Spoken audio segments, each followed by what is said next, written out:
प्रिय मित्रों नमस्कार। प्रिय मित्रों कैसे हैं आप? आशा करता हूँ बिल्कुल स्वस्थ होंगे, खुश होंगे। मित्रों, जैसा कि आप सभी जानते हैं कि आने वाले माह नवंबर में देश के सभी राज्यों में एनएएस की परीक्षा का आयोजन होना प्रस्तावित है। एनएएस अर्थात नेशनल अचीवमेंट सर्वे, राष्ट्रीय उपलब्धि सर्वेक्षण। इस सर्वेक्षण में विद्यार्थियों की शैक्षिक उपलब्धता की जानकारी एवं गुणवत्ता की जानकारी हेतु लेने हेतु ये परीक्षा का आयोजन किया जाता है। मित्रों, आज के हम इस वीडियो में अध्ययन करेंगे, तैयारी करेंगे एनएएस 2021 की तैयारी। कक्षा 8 हिंदी के प्रश्न पत्र की तैयारी किस प्रकार से कर सकते हैं, ये मैं आज आपको यहाँ पर बताऊंगा। इसके लिए मैंने एक वीडियो अपलोड किया हुआ है अपने चैनल पर, वहाँ पर से आप उसको देख सकते हैं। और उस वीडियो में मैंने 50 प्रश्नों के उत्तर आपको बताए थे। 50 से आगे के प्रश्न उत्तर में इस वीडियो में आपको बताऊंगा। उस वीडियो का लिंक मैं इस वीडियो के डिस्क्रिप्शन बॉक्स में दे दूंगा, वहाँ से आप उस वीडियो को भी देख सकते हैं और साथ ही साथ इस वीडियो को भी देख सकते हैं। तो मित्रों, आइए आज हम यहाँ पर प्रश्न संख्या 51 से अध्ययन करेंगे, क्योंकि प्रश्न संख्या 50 तक हम पिछले वीडियो में अध्ययन कर चुके हैं। आइए प्रश्न संख्या 51 से देखते हैं। पहले हमारा ये गद्यांश है, गद्यांश को पढ़ते हैं। निम्नलिखित गद्यांश को पढ़कर प्रश्न संख्या 51 से 73 तक के सही उत्तर को चुनना है। हमारा गद्यांश है, परिश्रम सफलता की कुंजी है। यह सभी प्रकार की उपलब्धि तथा सफलता का आधार है। परिश्रमी व्यक्ति ने मानव जाति के उत्थान में महत्वपूर्ण योगदान दिया है। परिश्रम से कठिन कार्य भी आसान हो जाता है। मेहनत से जी चुराने वाला व्यक्ति आलसी बन जाता है, उसे जीवन में किसी प्रकार का लाभ प्राप्त नहीं होता। परिश्रमी व्यक्तियों ने वैज्ञानिक उन्नति में अपनी महत्वपूर्ण भूमिका निभाई है। अपने परिश्रम के बलबूते मनुष्य अंतरिक्ष में जा चुका है। परिश्रमी व्यक्ति ही सदैव सफलता प्राप्त करता है। अतः हमें सभी कार्य सदैव परिश्रम पूर्वक करना चाहिए। तो अब हम प्रश्न संख्या 51 पर चलते हैं। प्रश्न संख्या 51, व्यक्ति की सफलता का आधार क्या है? तो मित्रों, व्यक्ति की सफलता का आधार आलस्य है, उत्साह है, जोश है, परिश्रम है। क्या होगा? तो इसका उत्तर होगा डी, परिश्रम। प्रश्न संख्या 52, आलसी व्यक्ति कौन बन जाता है? तो आलसी व्यक्ति कार्य करने वाला, मेहनत से जी चुराने वाला, कार्य न करने वाला, या डी जो कभी कभी कार्य करता है। तो मित्रों, इसका उत्तर हो जाएगा बी, मेहनत से जी चुराने वाला व्यक्ति आलसी बन जाता है। प्रश्न संख्या 53, परिश्रम के बलबूते आदमी कहाँ तक जा चुका है? ए, विद्यालय तक, बी, चंद्रमा तक, सी, अंतरिक्ष तक, डी, मंगल तक। तो मित्रों, इसका उत्तर हो जाएगा सी, अंतरिक्ष तक। हमारा जो गद्यांश में है उसमें अंतरिक्ष तक बताया है, तो इसका उत्तर हो जाएगा अंतरिक्ष तक। प्रश्न संख्या 54, मेहनत करने में किस प्रकार की हानि नहीं है? हानि शब्द का विलोम होगा। विलोम अर्थात उल्टा, ज्यादा, लाभ, हानि, अधिक। तो मित्रों, इसका उत्तर हो जाएगा बी, लाभ। प्रश्न संख्या 55, उपर्युक्त गद्यांश का उचित शीर्षक होगा। मेहनत होगा, परिश्रम होगा, व्यक्ति होगा, सफलता होगा। तो इसका गद्यांश का शीर्षक जो है वो होगा बी, परिश्रम। प्रश्न संख्या 56 पे चलेंगे। प्रश्न संख्या 56 है, निम्न शब्दों में शुद्ध शब्द कौन सा है? तो मित्रों, यहाँ शब्द दिए हैं। ये शब्द जो दिए हैं इनमें से कोई भी सही नहीं है, लेकिन कुछ हद तक जो सही है वो है सी उज्ज्वल। उज्ज्वल है, जबकि दोनों जा आधे आधे जब आएंगे तब जाकर वो उज्ज्वल बनता है। तो हम फिलहाल इनमें से हमें छांटना है, तो सी को हम यहाँ पर टिक कर देते हैं। प्रश्न संख्या 57 पे चलेंगे। प वर्ण का उच्चारण स्थान क्या है? तो प का उच्चारण स्थान मित्रों, प का उच्चारण स्थान है बी, ओष्ठ। 58वां प्रश्न है, जटिल शब्द का विलोम होगा। तो जटिल शब्द का विलोम इनमें से कौन सा होगा? ए कुटिल, बी कठिन, सी सरल और डी कटिल। तो जटिल शब्द का जो विलोम है वो मित्रों हो जाएगा सरल, सी सरल। प्रश्न संख्या 59 पे चलेंगे। लोहे के चने चबाना, इस मुहावरे का सही अर्थ होगा। तो लोहे के चने चबाना ए लोहे के चने चबाना, बी लोहे के टुकड़े करना, सी कठिन कार्य करना और डी सरल कार्य करना। तो मित्रों इसका जो उत्तर होगा वो होगा सी कठिन कार्य करना। प्रश्न संख्या 60, नाक रगड़ना मुहावरे का सही अर्थ होगा। ए अपमानित करना, बी बहुत खुशामद करना, सी खुजली करना या डी मजाक करना। तो मित्रों इसका उत्तर हो जाएगा बी बहुत खुशामद करना। 61वां प्रश्न है, किए गए उपकार को न मानने वाला उक्त शब्द समूह के लिए उपयुक्त शब्द होगा। तो इसके लिए जो उपयुक्त शब्द है वो है ए कृतज्ञ। ए पे क्लिक कर देंगे। प्रश्न संख्या 62, दुर्भाग्य शब्द में उपसर्ग है। तो मित्रों इसका उत्तर हो जाएगा दुर, ए दुर। प्रश्न संख्या 63, चारू चंद्र की चंचल किरणें खेल रही हैं जलथल में, उपर्युक्त पंक्तियों में किन वर्णों की आवृत्ति हो रही है? तो मित्रों यहाँ आवृत्ति जो वर्ण बार बार आ रहा है उसकी यहाँ पर आवृत्ति हो रही है। देखिए च वर्ण की आवृत्ति हो रही है, चारू चंद्र की चंचल किरणें।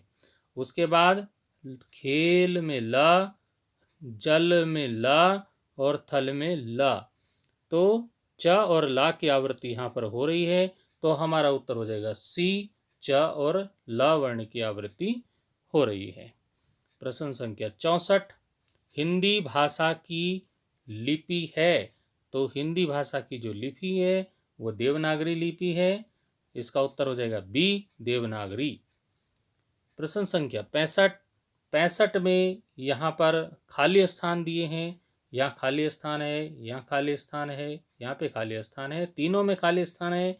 अब इसमें हमको बताना है कि उपर्युक्त वाक्यों में सही परसर्ग कौन से होंगे। ए ने से को, बी को ने से, सी ने पर को और डी ने को से। अब इनमें से कौन सा होगा ये हमें यहाँ पे बताना है। तो पहला है सुरेश, तो यहाँ हो जाएगा ने, माँ बच्चे को और गंगा हिमालय से। तो अब देखिए ने को से कौन सा है, इसमें डी वाला जो है ने को से है। तो क्या हो जाएगा डी इसका उत्तर हो जाएगा। नेक्स्ट प्रश्न पर चलेंगे। मोहन स्कूल जाता है, इस वाक्य में उद्देश्य और विधेय विकल्प कौन सा है? तो इसका उत्तर हो जाएगा सी, मोहन उद्देश्य और स्कूल जाता है विधेय हो जाएगा। तो इसका उत्तर हो जाएगा सी। अगले प्रश्न पे चलेंगे। हमारा अगला प्रश्न है, बिजली आई और चली गई, यह निम्न में से कौन सा वाक्य है? तो यहाँ पर देखिए दो वाक्यों से मिला है। पहले है बिजली आई, दूसरा है फिर चली गई। इसमें जो जोड़ने का जो काम किया है वो और शब्द ने जोड़ने का काम किया है। तो ये जुड़ गया है, संयुक्त हो गया है। तो ये वाक्य संयुक्त वाक्य कहलाता है। बी इसका उत्तर हो जाएगा, बी संयुक्त। अगले प्रश्न पे चलेंगे। अगला हमारा प्रश्न है, लंबा छोटा, मोटा पतला, रात दिन, अग्रज। अग्रज के बाद यहाँ पर क्वेश्चन मार्क दिया है, प्रश्नवाचक चिन्ह दिया है। अगला शब्द क्या होगा इनमें से वो बताना है। ए अग्रज, बी दनुज, सी अनुज और डी मनुज। तो मित्रों इसका जो उत्तर है वो होगा सी अनुज। अगले प्रश्न पे चलेंगे। अगला हमारा प्रश्न है 69। य र ल व वर्ण निम्न में से किस प्रकार के वर्ण हैं? तो मित्रों ये य र ल व जो वर्ण है इनको अंतस्थ व्यंजन कहते हैं। अंतस्थ ये वर्ण है। तो यहाँ पर हम अंतस्थ डी वाले उत्तर पे हम क्लिक करेंगे। प्रश्न संख्या 70 पे चलेंगे। स्वागत जो शब्द है उसका संधि विच्छेद क्या होगा? तो स्वागत का जो संधि विच्छेद है इसका डी उत्तर हो जाएगा, सु धन आगत। मित्रों हमारा अगला प्रश्न है, सूर्य का पर्यायवाची शब्द है। ए अर्क, बी हंस, सी केसरी, डी तरुणी। तो मित्रों इसका जो सही उत्तर है वो है ए अर्क। प्रश्न संख्या 72। दीपावली पर्व निम्न में से किस देवता से संबंधित है? मित्रों ए इंद्र, बी सरस्वती, सी राम, डी सूर्य। तो इसका जो सही उत्तर है वो है सी राम। अगला हमारा प्रश्न है प्रश्न संख्या 73। वस्तु विनिमय किसे कहते हैं? ए वस्तुओं को अदला बदली करना, बी महंगी वस्तु खरीदना, सी वस्तुओं पर टैक्स लगाना, डी वस्तुओं की कीमत ज्ञात होना। तो इसका जो सही उत्तर है वो है वस्तुओं की अदला बदली करना। मित्रों अब हमारे पास एक कविता है, इस कविता को हम पढ़ेंगे और इस पर आधारित प्रश्नों के उत्तर देंगे।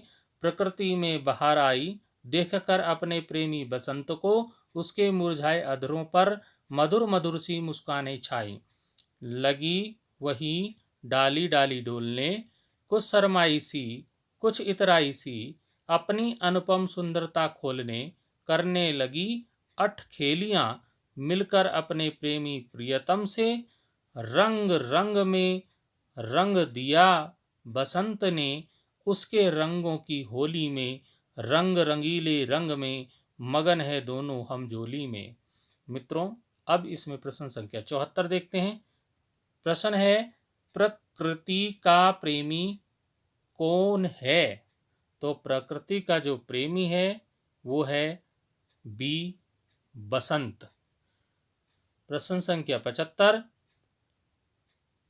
मधुर मधुर सी मुस्काने छाई, इस पंक्ति में कौन सा अलंकार है? मित्रों इसमें जो अलंकार है वो है अनुप्रास अलंकार, सी अनुप्रास अलंकार। मधुर मधुर मुस्काने में माँ वर्ण का उच्चारण हुआ है, तो इसमें हम माँ वर्ण के उच्चारण बार बार प्रयोग होने पर अनुप्रास अलंकार यहाँ पर लिखेंगे। प्रश्न संख्या 76।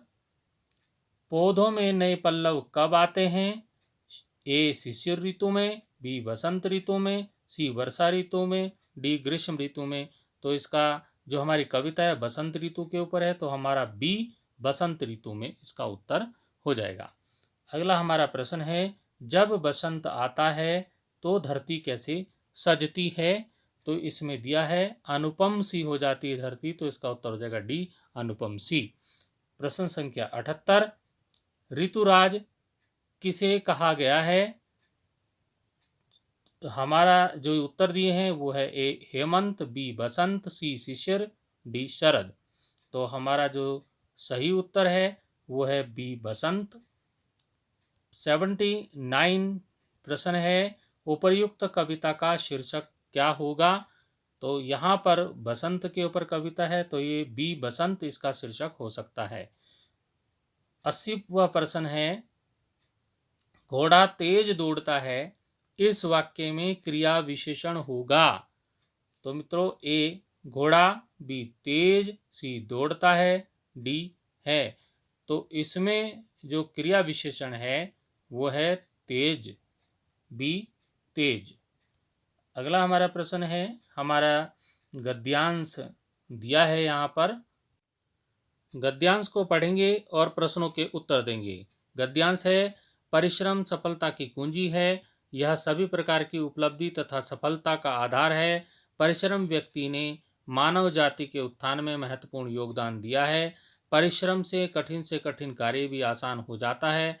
मेहनत से जी चुराने वाला व्यक्ति आलसी बन जाता है। उसे जीवन में किसी प्रकार का लाभ प्राप्त नहीं होता। परिश्रमी व्यक्तियों ने वैज्ञानिक उन्नति में अपनी महत्वपूर्ण भूमिका निभाई है। अपने परिश्रम के बलबूते मनुष्य अंतरिक्ष में जा चुका है। परिश्रमी व्यक्ति ही सदैव सफलता प्राप्त करता है। अतः हमें सभी कार्य सदैव परिश्रम पूर्वक करना चाहिए। हमारा प्रश्न है, व्यक्ति को सफलता किससे मिलती है? तो व्यक्ति को सफलता परिश्रम से मिलती है। तो इसका उत्तर हो जाएगा ए, परिश्रम। हमारा अगला प्रश्न है, परिश्रमी व्यक्ति कौन होता है? ए, आलस करने वाला, बी, मेहनत करने वाला, सी, मेहनत से दूर रहने वाला, डी, कभी कभी कार्य करने वाला।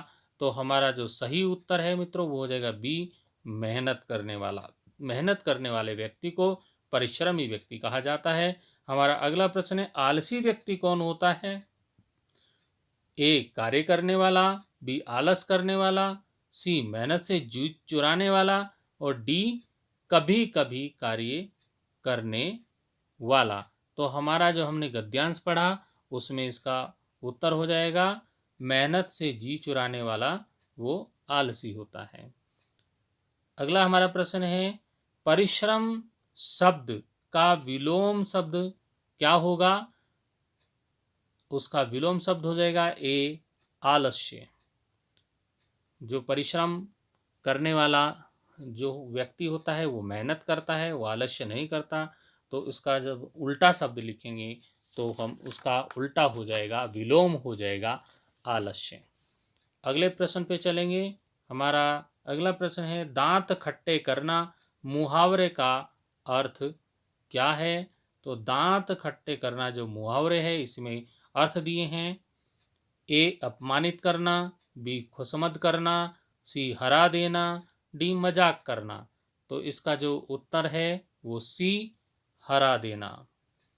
अगले प्रश्न पे चलेंगे, दूसरे की भलाई करने वाला कहलाता है ए, सज्जन, बी, मेहनती, सी, परोपकारी, डी, आलसी। तो इसका जो सही उत्तर है वो है सी, परोपकारी। अगले प्रश्न पे चलेंगे।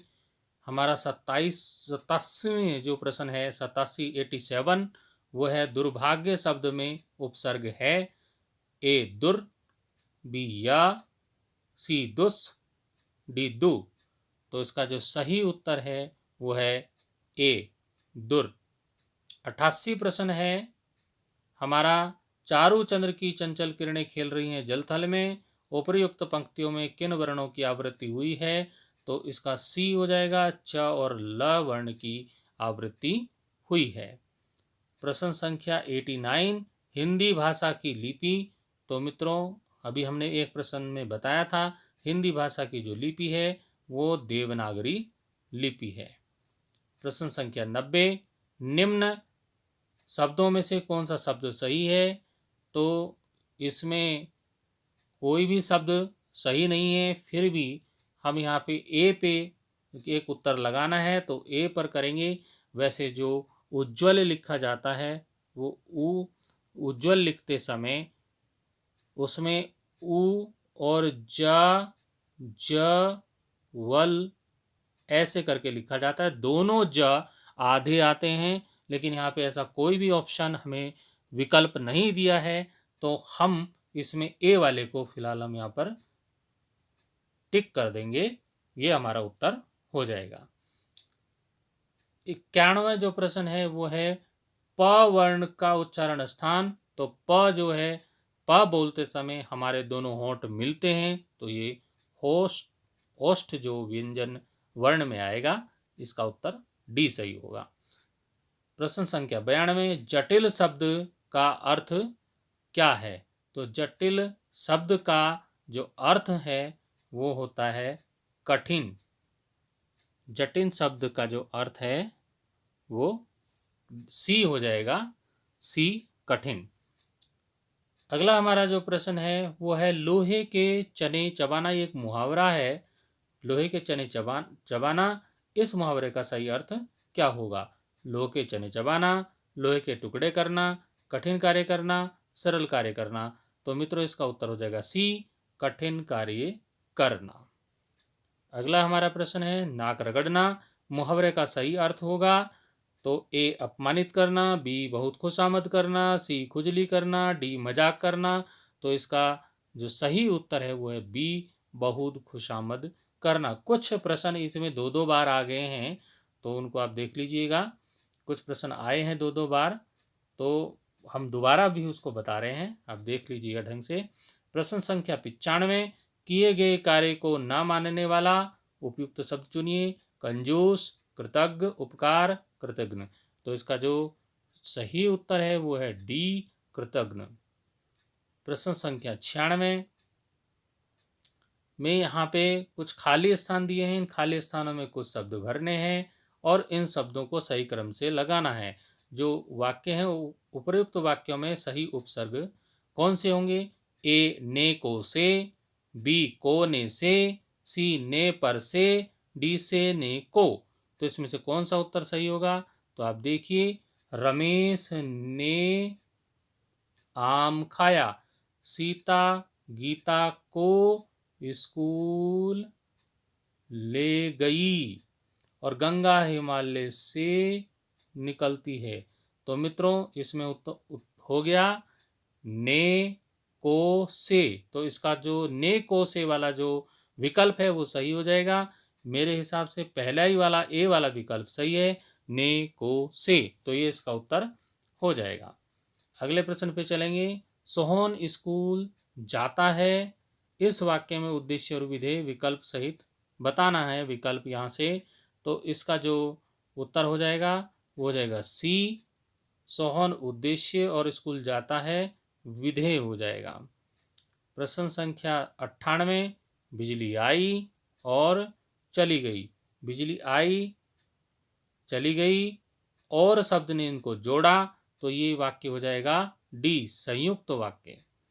प्रश्न संख्या 99, दिन रात, आकाश पाताल, मोटा पतला, अनुज। और यहाँ पर कुछ आना है शब्द। अगला जो शब्द होगा वो क्या होगा? अग्रज होगा, दानव होगा, मनुज होगा, अंबुज होगा। तो उसका जो सही शब्द है वो ए, अग्रज। 100%। 100वां जो प्रश्न है वो है य र ल व निम्न में से कौन सा वर्ण है? वो मैंने अभी पीछे क्वेश्चन में बताया था आपको कि वो उसका उत्तर हो जाएगा डी, अंतस्थ व्यंजन। 101 प्रश्न है स्वागत शब्द का संधि विच्छेद कीजिए। स्वागत जो शब्द का संधि विच्छेद हो जाएगा डी, सुआगत। सु प्लस आगत धन आगत। अगला प्रश्न है आकाश का पर्यायवाची शब्द है। तो आकाश का जो पर्यायवाची शब्द इनमें से कौन सा है? वायु, अग्नि, गगन, चंद्रमा। तो इसका सही उत्तर हो जाएगा गगन। प्रश्न संख्या 103, सूर्य का पर्यायवाची शब्द नहीं है। प्रश्न गलत है, ये नहीं शब्द नहीं होगा। इसमें से शब्द है, सूर्य का पर्यायवाची शब्द है अर्क। बाकी इनमें से कोई भी सूर्य का पर्यायवाची शब्द नहीं है। अगले प्रश्न पे चलेंगे। प्रश्न संख्या 104, मधुर मधुर सी मुस्काने छाई। इन पंक्तियों में कौन सा अलंकार है? तो इन पंक्तियों में अनुप्रास अलंकार है मित्रों, सी हो जाएगा अनुप्रास। 105वां जो प्रश्न है पौधों में नए पल्लव कब आते हैं? तो वो आते हैं बसंत ऋतु में, ये डी हो जाएगा, बसंत ऋतु में। 106 प्रश्न है जब बसंत आता है तो धरती कैसे सजती है? तो धरती दुल्हन की तरह सज जाती है, तो सी हो जाएगा, दुल्हन सी। 107वां प्रश्न है ऋतुराज किसे कहते हैं? तो मित्रों ऋतुराज बसंत को कहते हैं, बी, बसंत। अब हमारे पास 108वां प्रश्न है निम्न शब्दार्थ को सुमेलित कीजिए। इनको मिलाना है मित्रों, तो हम इनको मिलाएंगे। आवाजाही, आवाजाही को आना जाना को बोलते हैं, इसका हो जाएगा आना जाना। तह, तह बोलते हैं गहराई को। और आलीशान होता है शानदार। और गाली को बोलते हैं गारी। तो इस प्रकार से इनका मिलान किया जा सकता है। इस प्रकार से आप इनको मिला सकते हैं। अगले प्रश्न पे चलेंगे। निम्न में से यात्री वाहन नहीं है। तो बस यात्री वाहन है, इसमें यात्री बैठकर जाते हैं। रिक्शा भी यात्री वाहन है, रेल भी यात्री वाहन है। लेकिन रोड रोलर जो होता है वो यात्री वाहन नहीं है, उसमें यात्रियों को नहीं ले जाता है। तो उसका उत्तर हो जाएगा बी, रोड रोलर। अगला हमारा प्रश्न है, प्राचीन समय में संचार का प्रमुख साधन क्या था जिससे बातचीत होती थी? वो क्या साधन था? तो हमारा जो संचार का बातचीत करने का जो माध्यम था वो थे पत्र। पत्र। मोबाइल आज के ज़माने में चलता है मोबाइल, इंटरनेट, फैक्स, लेकिन प्राचीन समय में चलता था पत्र। आगे चलेंगे। 111वां प्रश्न है, ऋतुओं का राजा कहा गया है? बसंत ऋतु को कहा गया है, डी बसंत ऋतु। पुष्प का पर्यायवाची शब्द है, ए प्रसून, बी रात्रि, सी सूल और डी प्रत्युष। तो इसका जो सही उत्तर है, पुष्प का जो पर्यायवाची शब्द है ए प्रसून। 113वां प्रश्न है, डाकिया के समानार्थी शब्द हैं? दूत, हरकारा, पोस्टमैन, उपर्युक्त सभी। तो मित्रों इसका सही उत्तर है उपर्युक्त सभी, जो समानार्थी डाकिया के समानार्थी हैं। प्रश्न संख्या 114, बादल को संदेश वाहक बनाकर मेघदूत नामक काव्य लिखा गया है। इस काव्य के रचयिता हैं? तो इस काव्य के रचयिता हैं महाकवि कालिदास। तो सी हो जाएगा कालिदास। तो मित्रों इस प्रकार हमने NAS की तैयारी के लिए ये प्रश्न संख्या 51 से एक नया वीडियो बनाया और 50 तक का पुराना वीडियो हमने बनाया है। उसका लिंक मैं डिस्क्रिप्शन बॉक्स में आपको दे दूंगा। आप वहां से शुरू के 50 प्रश्न और बाद के ये प्रश्न पूरे करके 114 प्रश्नों की तैयारी आप NAS की परीक्षा के लिए हिंदी विषय की तैयारी अच्छी प्रकार से कर सकते हैं। मित्रों आप जानते हैं कि विद्यार्थियों की सहायता करने हेतु ये मैंने वीडियो बनाया है और विद्यार्थियों के लिए मेरा यह छोटा सा प्रयास है। मेरा आपसे निवेदन है, आप सभी इस वीडियो को अधिक से अधिक शेयर करें ताकि सभी विद्यार्थी इसका लाभ उठा सकें और चैनल को सब्सक्राइब करना मत भूलें, जिससे कि NAS की परीक्षा की तैयारी हेतु मेरे द्वारा डाले जाने वाले समस्त वीडियो आप सभी तक आसानी से पहुंच सकें और आप सभी इसका लाभ उठा सकें। मित्रों अभी के लिए धन्यवाद और मैं तो यही कामना करता हूं कि आप सभी खुश रहें।